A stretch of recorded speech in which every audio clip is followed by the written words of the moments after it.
So, divinity in the darkness. I just wanted to talk about that theme for a moment.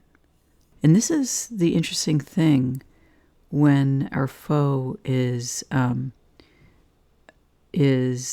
forces of darkness. It is interesting because there's a little cross. You might have already seen it. There's a little cross right down here by the claw. It's like a reminder that God is still with us. God is present with us. No matter what we go through, no matter what's happening or what appears to be happening on the earth. And so there's the idea here of the presence of faith and the presence of God backing us up. And the thing is that, it gives us the opportunity to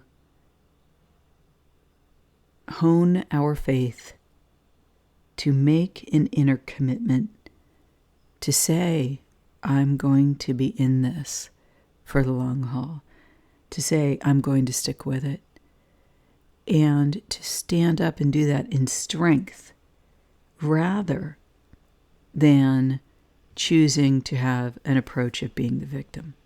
And there's so much in our society, victimization, complaining about how one has been wronged.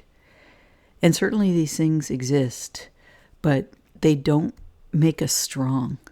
And what makes us strong is focusing on the inner faith within our, building up our inner resilience and making the choice that I'm going to step forward embodying that.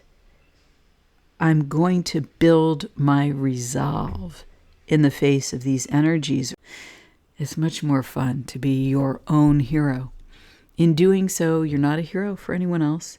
You're just a hero for you because you dig deep from within. You pull forth the willingness to say, I will do it anyway. It doesn't matter what I'm facing. God is on my side, and victory is at hand.